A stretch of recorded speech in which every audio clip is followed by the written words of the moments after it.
Shalom ibu bapak saudaraku dimanapun berada. Mari awali hari kita dengan doa dan ucapan syukur kepada Tuhan, karena dialah yang menuntun kita setiap saat dan membukakan jalan-jalan hidup kita. Sabda Tuhan yang menjadi suluk kehidupan kita di saat ini diambil dari kitab Mazmur pasal 37 ayat yang pertama sampai ayat yang ke-11 yang menyatakan, dari Daud, jangan marah karena orang yang berbuat jahat, jangan iri hati kepada orang yang berbuat curang. Sebab mereka segera lisih seperti rumput dan layu seperti tumbuh-tumbuhan hijau. Percayalah kepada Tuhan dan lakukanlah yang baik. Diamlah di negeri dan berlakulah setia, dan bergembiralah karena Tuhan. Maka Ia akan memberikan kepadamu apa yang diinginkan hatimu. Serahkanlah hidupmu kepada Tuhan dan percayalah kepadanya, dan Ia akan bertindak.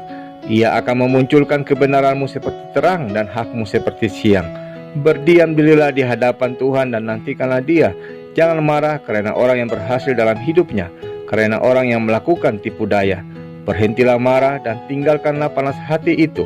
Jangan marah, itu hanya membawa kepada kejahatan.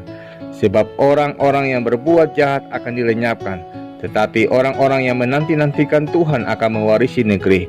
Karena sedikit waktu lagi, maka lenyaplah orang fasik. Jika engkau memperhatikan tempatnya, maka ia sudah tidak ada lagi. Tetapi orang-orang yang rendah hati akan mewarisi negeri dan bergembira karena kesejahteraan yang berlimpah-limpah. Demikianlah sabda Tuhan.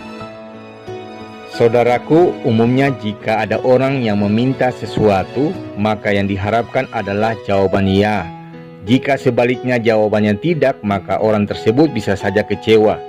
Karena itu tidak heran ketika lagu When Jesus Says Yes yang dipopulerkan oleh Michelle Williams di tahun 2014 sangat disenangi oleh banyak orang.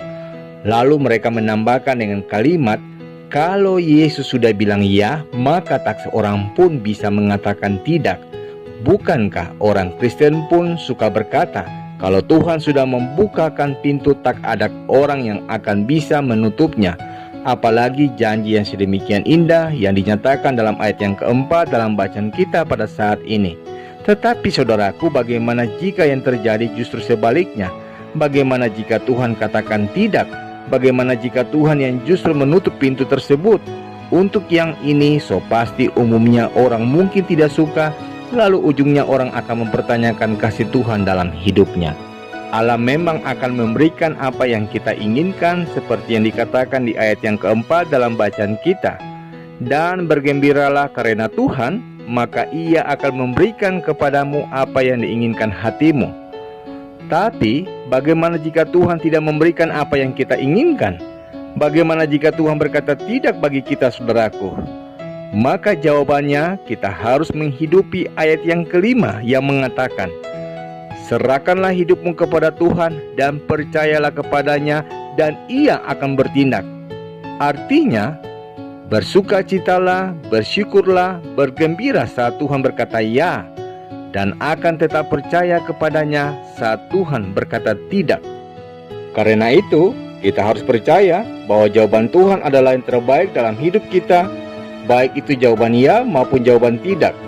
Sebab ketika Tuhan berkata tidak, di balik itu ada maksud yang terindah yang sedemikian baik dalam hidup kita. Sebab itu saudaraku, jangan memaksakan kehendak kita. Sebaliknya, kita harus belajar menyelaraskan hidup kita, kehendak kita, keinginan kita, kemauan kita, ataupun harapan kita pada kehendak Tuhan. Apapun yang terjadi, kita harus yakin bahwa kehendak Allah adalah yang terbaik dalam hidup kita.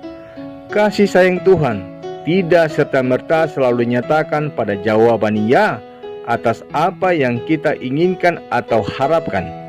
Jawaban tidak sebenarnya juga bagian dari kasih sayang Tuhan kepada kita. Sebagai orang tua, bukankah Anda tidak selalu mengiyakan permintaan anak Anda, bukan? Sebab itu, yang patut diingat oleh kita dan menjadi pegangan iman kita, yakinilah bahwa apapun jawaban Tuhan, ya atau tidak, itu merupakan wujud kasih sayang Tuhan dalam kehidupan kita. Amin. Saudaraku, mari kita sehati di dalam doa. Bapa yang mulia, syukur dan terima kasih oleh karena hikmat Tuhan yang boleh dinyatakan bagi kami di saat ini. Berikanlah kami kemampuan untuk dapat melihat setiap jawaban yang Tuhan berikan pada kami, ya atau tidak. Oleh karena kami meyakini bahwa apa yang Tuhan nyatakan bagi kami selalu menjadi hal yang terbaik bagi hidup kami dan apa yang kami butuhkan, oleh karena selalu mendatangkan kebaikan dan kesukacitaan dalam hidup yang kami jalani. Demi Kristus Yesus kami berdoa kepada Bapa di dalam sorga. Amin.